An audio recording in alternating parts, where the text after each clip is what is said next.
we have a section about when executives get mired in marketing. And we list the common reasons that executives get involved in marketing. And one of those may be they're just very interested in marketing, and they've got an interest in marketing, and they've always had this marketing passion, and we find that on occasion, and it's awesome. They also may be just looking for alignment, to make sure marketing is doing the things that we need to do, and that sales and marketing are together on it, and that it's all rolling up. If they get involved because of a lack of ROI, you've got a problem as a marketer or a VP of marketing or sales.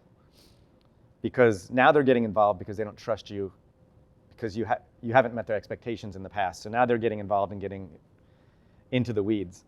And I tell our team at Sync Show, at our agency, is if your executives at our clients are getting involved in marketing all of a sudden and they haven't been, it's because they're not happy with the results. So we've got to make sure we have a conversation with them about what we're doing and why we're doing it.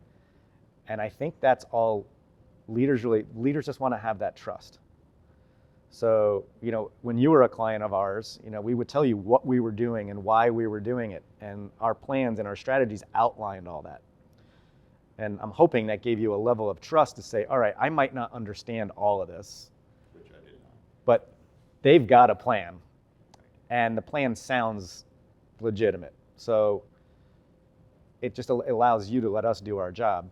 Without that, you'd probably be asking a million questions. Yes. And you should.